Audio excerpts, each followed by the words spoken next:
makin menjadi, Mas. Lemarinya itu diketok dari dalam. Dari dalam.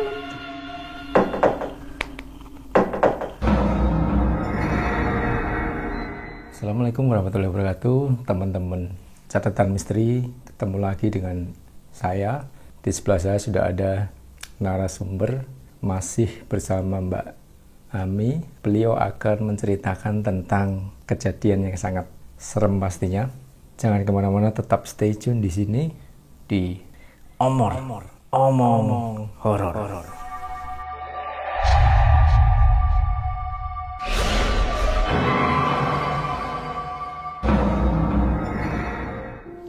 Ini yang saya singgung kemarin ya, soal tempat yang horor. Bisa dibilang kebanyakan orang yang ke tempat itu pasti ada pengalaman mistisnya. Tuh, termasuk saya dan teman-teman saya berhubungan dengan pekerjaan saya.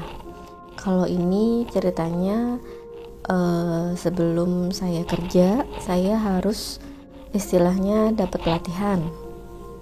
Nah, pelatihannya ini diadakannya oleh instansi itu di tempat yang tersendiri di selatan Jakarta.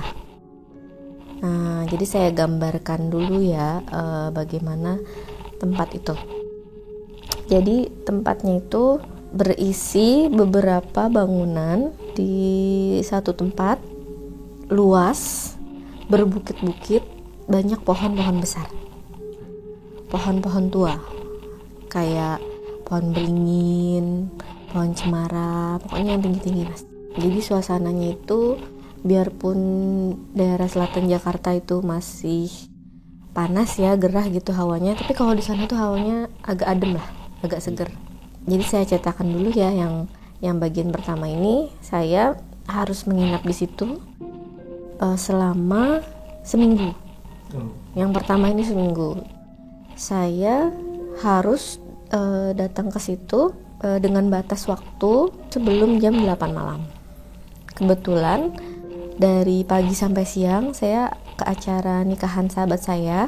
Jadi saya baru bisa ke tempat itu setelah maghrib. Dan tempat tersebut bisa dibilang agak terpencil.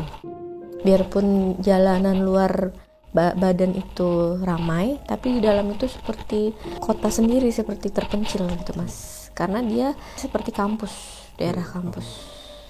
Mungkin kebayang kalau UI kan suasananya seperti itu ya. Ya, ini mirip-mirip seperti itu. Gedung-gedung di sana itu ada gedung tua dan ada gedung baru. Tapi rata-rata untuk tempat kami nanti menginap peserta didik itu gedung-gedung tua. Kebayangkan gedung yang tahun 90-an saja itu kalau dilihat sekarang pasti udah gedung tua. Nah, ini lebih dari itu umur gedungnya. Dan ditambah dengan suasana yang diliputi oleh pohon-pohon besar. Oh ya, saya lupa menyebutkan bahwa di belakang tempat itu adalah dialiri sumber besar di belakangnya. Saya baru bisa datang setelah maghrib. Sampai di sana saya sekitar jam 7 malam. Nah, saya harus mendaftar dulu ke panitia. Lalu saya mendapatkan informasi sekamar dengan siapa. Jadi itu udah diatur sama panitia, kita sekamar dengan siapa, letaknya di mana, kamar posisinya. Setelah tahu saya di mana, nah, saya ternyata ditempatkan, Mas, di gedung asrama yang letaknya itu seperti agak ke bawah. Karena kan dia wilayahnya itu seperti agak berbukit. Nah, jadi saya agak di kamarnya posisi bawah, turun. Jadi jelas-jelas saya seperti lantai 1 tapi seperti turun ke basement. Kebayang ya? Bukit pas bawah. Iya, pas bawahnya. Posisi habis maghrib, habis hujan deras, dengan keadaan yang agak gelap. Itu dari saya masuk ke teras depannya asrama itu untuk menuju kamar saja. Biasa ya, bangunan tua kan hawanya nggak enak lah. Begitu saya ke arah ke kamar. Nah, apesnya lagi saya dapat kamar yang paling ujung, Mas. Jadi kebayang kalau kamar kosan misalnya atau apartemen atau hotel, semuanya kan kalau ke kamar paling ujung harus ke lewatin koridor yang kamar-kamar lain. Koridornya tuh seperti koridor di rumah sakit, Mas. Koridor keramik. Iya, lurus, koridor keramik, lorong, warnanya juga seperti keramik rumah sakit ya, keramik ubin-ubin krem gitu. Posisinya malam, pintu-pintunya pintu kayu. Wah, itu udah suasananya udah apes banget pokoknya paling ujung. Nah, saya masuk ke kamar, kebetulan sudah ada teman sekamar saya. Jadi kalau yang wanita dengan wanita, laki-laki dengan peserta laki-laki. Harusnya satu kamar itu isinya 3 orang, Mas. Tapi teman sekamar saya yang ketiga itu meminta pindah ke kamar temannya. Jadi dia sudah punya kenalan duluan tuh di diklat itu. Jadi saya sekamar hanya berdua. Jadi harusnya 3 orang jadi 2 orang. Tambah sepi kan kamar itu. Setelah saya berkenalan dengan teman sekamar saya, nah untungnya teman sekamar saya itu orang Sunda juga, Mas. Jadi kita lebih gampang akrab lah.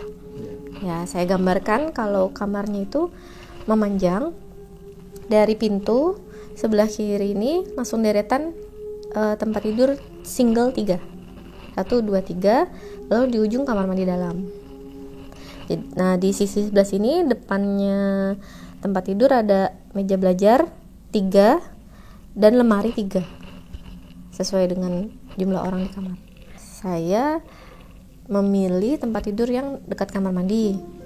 Teman saya di tengah, lalu yang paling dekat pintu itu kosong karena teman saya tadi pindah kamar.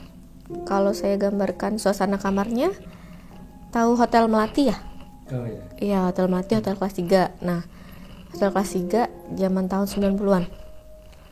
Furniturnya persis seperti itu. Kayu-kayu lama, ranjang kayu, lemarinya jadul, meja belajarnya juga. Kalau teman-teman 90-an pasti tahu meja belajar kayu, Mas, yang ada tingkapannya ya, iya, bukaan mejanya, soalnya jadul banget. Tapi untungnya ada AC, lalu kamar mandinya agak modern, ada shower. Tapi selebihnya ya seperti Hotel Melati. Plusnya bersih itu. Nah, ini udah kayak ya udahlah gitu kan, karena wajib ikut pelatihannya.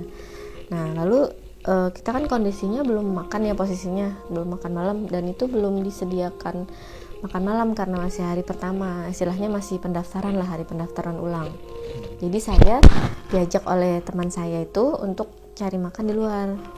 Jadi itulah yang tadi saya bilang, padahal jalanan di depan badan diklatnya itu sangat ramai, termasuk jalanan macet yang banyak sekali tukang jajanan, ada bakso, mie ayam segala macam. Tapi kalau udah masuk ke kawasan badan diklatnya itu seperti bukan di tengah kota, saking sepi, jauh ke dalamnya, dalam seperti kawasan UI gitu. Jadi saya untuk ke depan aja mungkin kalau jalan kaki wanita mungkin 10 menit ya. Iya, dan harus melewati pohon-pohon itu, Mas, saking banyak pohon-pohonan kebun.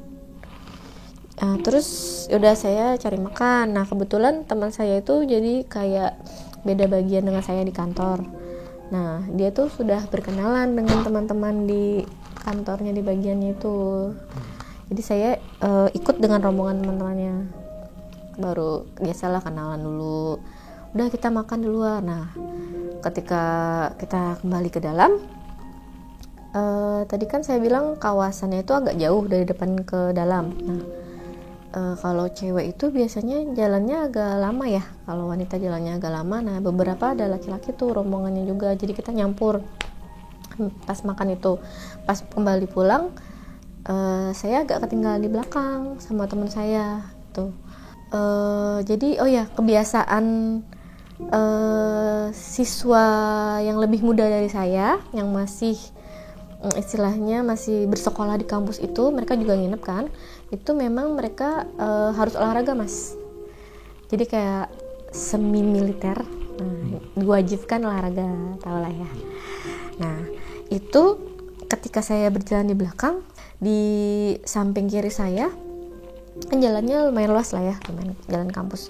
Saya mikir saya tuh seperti ada orang yang berlari kayak jogging mas, berlari, nggak cuma satu, kayak rombongan. Itu saya selesai makan malam, mungkin sekitar jam 9, setengah 9 lah, masih belum terlalu gelap. Cuman karena itu kawasannya pepohonan rapat, jadi kayak udah malam banget. Itu saya seperti di samping saya seperti ada orang banyak lari rombongan, jeruk. Satu kali, terus saya terus jalan untuk ke dalam, lewat lagi mas, jeruk. Saya mikir, masa ada sih habis hujan posisinya, terus udah mau jam setengah 9, masa masih ada siswa-siswa kampus itu yang lari berombongan. Nah ini tuh seperti bayangan-bayangan panjang itu yang saya bilang rombongan lari di sebelah kiri saya yang lebih mendekati ke pepohonan itu. Ya saya positive thinking ya mas ya, enggak gitu kan, tapi kok kelihatan bayangannya. Akhirnya sampailah kamar saya yang balik lagi di basement itu baru hari pertama ya.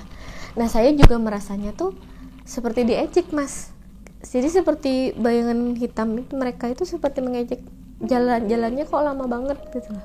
Makanya mereka ngelewatin berkali-kali, ini loh kita udah berkali-kali lewat, kamu belum sampai-sampai gitu, kita udah lewatin gitu. Kayak ya memang kadang mereka tuh memang jahil ya gitu. Ya udah gitu. Cuman saya nggak bilang ke teman sekamar saya, Mbak S ini, takutnya kan baru hari pertama udah dengar cerita yang begitu.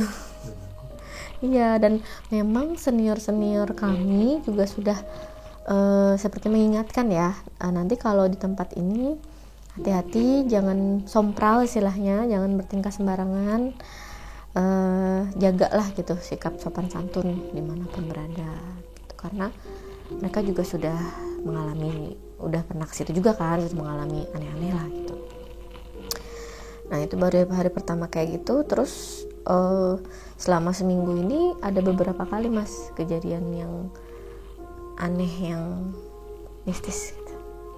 Jadi kita itu ada kelas dari pagi sampai sore setelah asar, itu sudah kosong setelah asar, jam 3:30, 4 kosong sampai ke kelas di hari berikutnya. Jadi kita ya kayak orang kantor ya, setelah selesai kelas, selesai pelajaran, kita waktu santai gitu.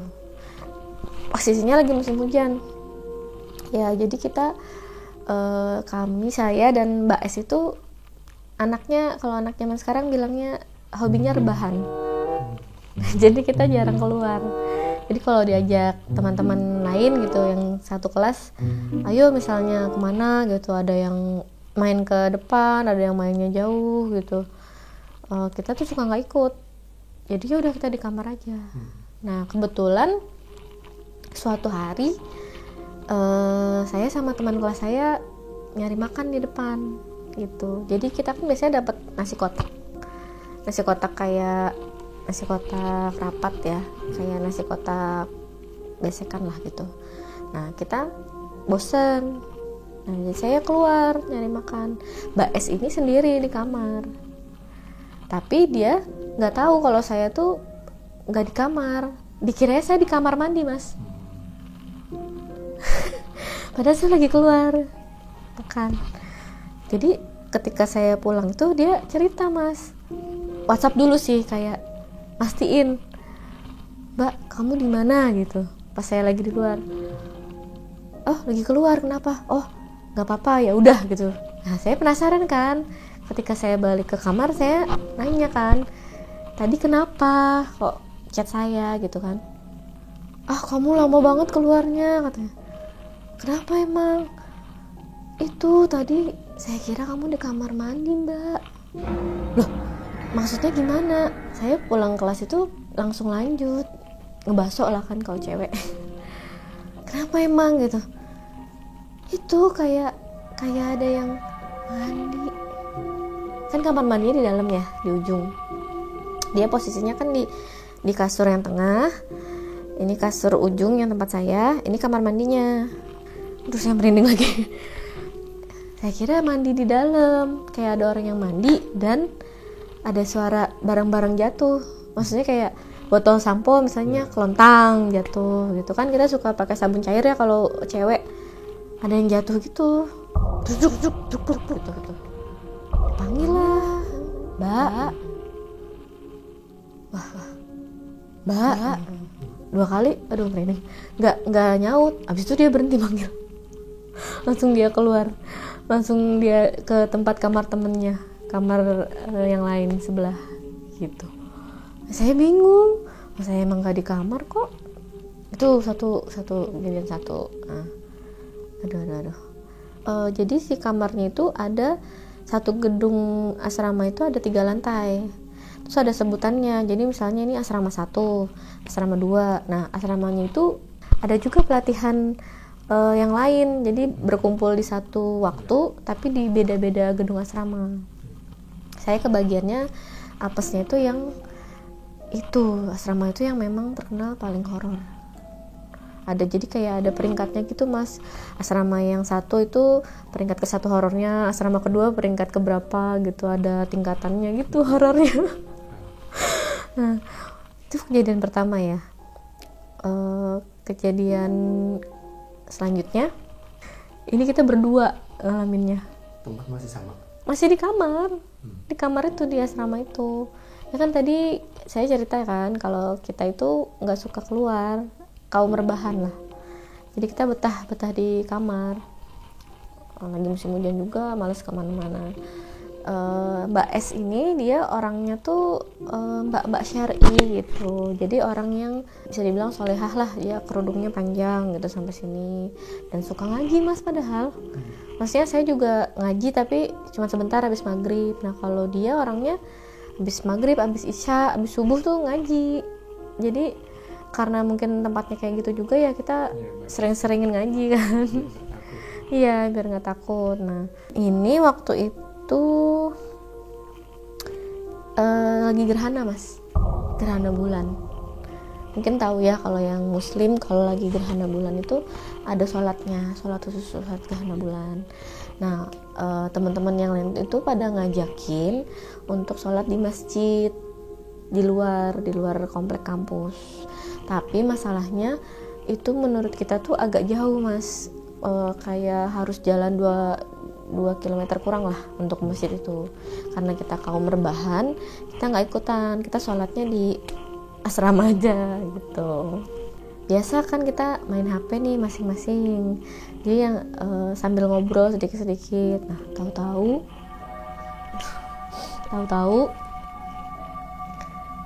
jadi kan inget tadi gambaran furniturnya, di depannya 3 kasur itu ada meja belajar, lemari, meja belajar, lemari, seling-seling ada 3. Di meja belajar yang paling dekat pintu dan lemarinya yang paling dekat pintu itu pas kita lagi ngobrol ada suara dari dalam meja belajar. Kan ada tutupnya meja belajar ya, meja belajar, dan dari dalam lemari itu seperti ada suara kresek.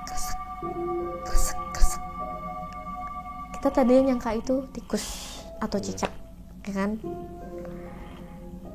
Terus kita lagi ngobrol karena dengar suara itu kresek, kita diem dong, langsung denger nggak?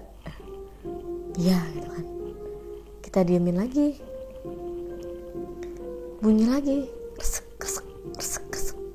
Penasaran kan? Nah kebetulan karena Mbak S itu lebih penakut dari saya juga penakut sebenarnya mas, tapi dia lebih muda dari saya dan dia lebih penakut dari saya. Ya udah sebagai mbaknya gitu kan, terus iya sok-sok kuat, saya yang ngecek ke dalam lemari sama ke dalam meja belajar. Jadi meja belajar itu ada tutupnya, bisa dibuka tingkapnya. Setelah saya cek gak ada apa-apa mas, gak ada bolongan juga. Maksudnya kayak kalau cicak misalnya masuk ke dalam karena bolongan mungkin ya, tapi karena udah saya periksa gak ada bolongan di meja belajarnya, gak ada bolongan di lemari, gak ada tikus, gak ada apa.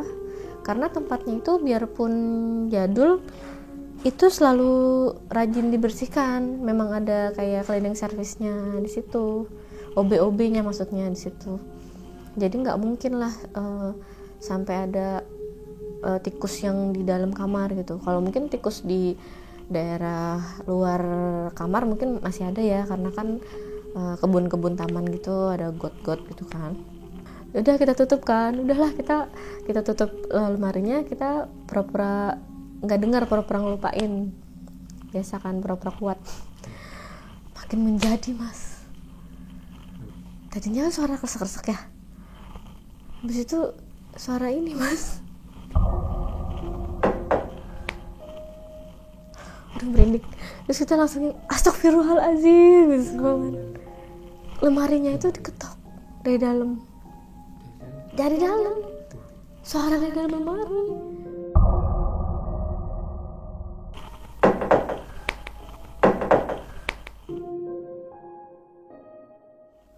Cewek kan spontan astagfirullah gitu. Nah tadinya kita tidurnya lagi beda kasur, rebahannya tuh beda kasur kan. Itu langsung Mbak S itu langsung pindah ke kasur saya. Yang paling ujung kan kasur saya, lemarinya kan yang deket pintu. Yang paling ujung jauh dari pintu kan kasur saya. Jadi dia loncat ke kasur saya. Loncat ke kasur saya langsung meluk saya. Astagfirullah gitu kan. Aduh mas, ini saya merinding diskus, merinding banget ini. Kalau nginget itu, aduh. Untung berdua. Kalau misalnya salah satu dari kita ikut ke masjid untuk sholat gerhana, yang satunya di kamar, aduh udah gak kebayang deh mas.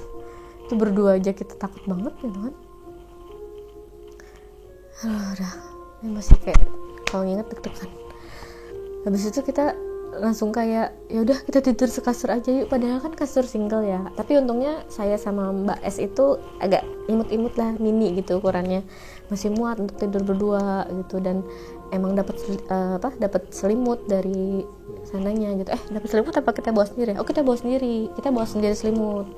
Untungnya. Coba kalau nggak bawa sendiri selimut, nggak bisa tuh kita nutup kepala pakai selimut masing-masing karena takutnya. Terus kita kayak nunggu orang-orang tuh selesai sholat di sana gitu. Mungkin kayak negur juga kali ya, teguran buat kita, kok kita nggak ikut sholat ke masjid kayak gitu loh. Kita kayak jadi introspeksi diri juga, nakal nih gitu. Dua anak ini nakal nih, bukannya ikut ke masjid gitu, yang lain ikut ke masjid malah males-malesan, rebah-rebahan di kamar gitu.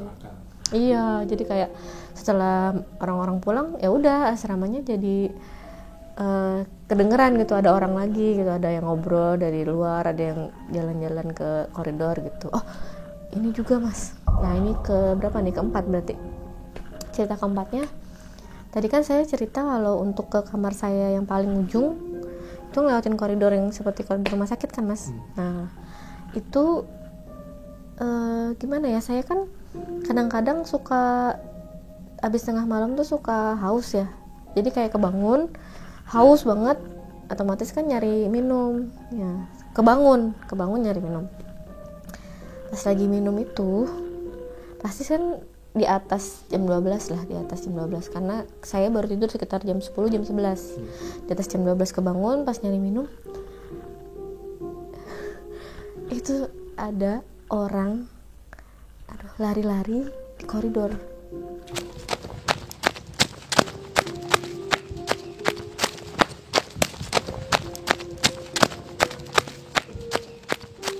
Karena kan orang paling ujung ya, jadi kayak suaranya tuh dari jauh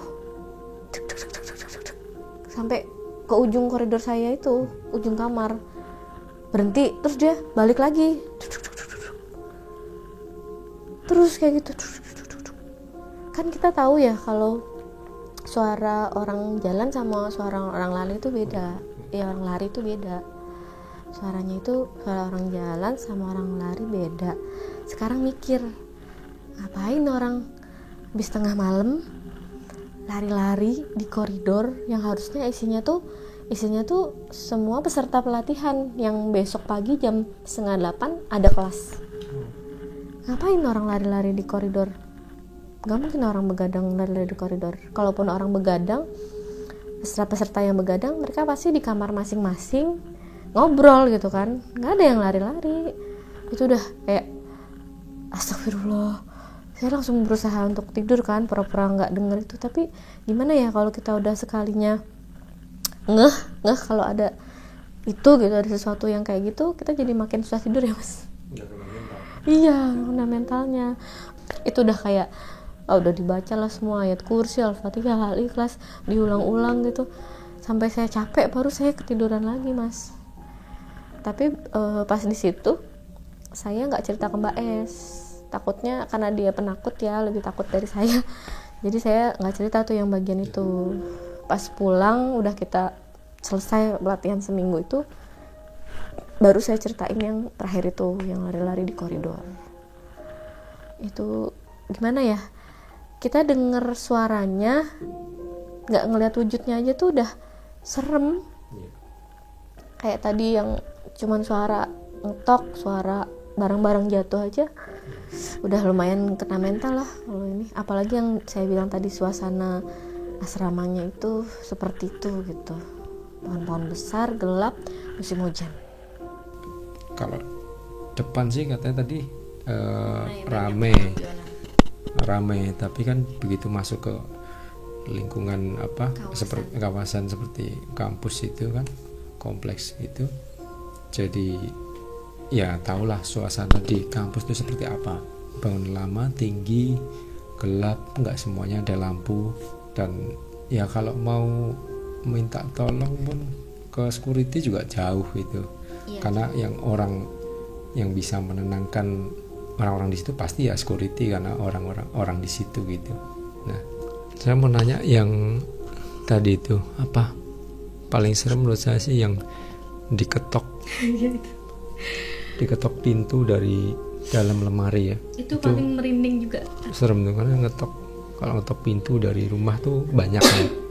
Ngetok pintu dari luar rumah itu banyak, tapi itu lemarinya diketok dan nggak ada wujudnya dan suaranya seperti dari dalam lemari ini.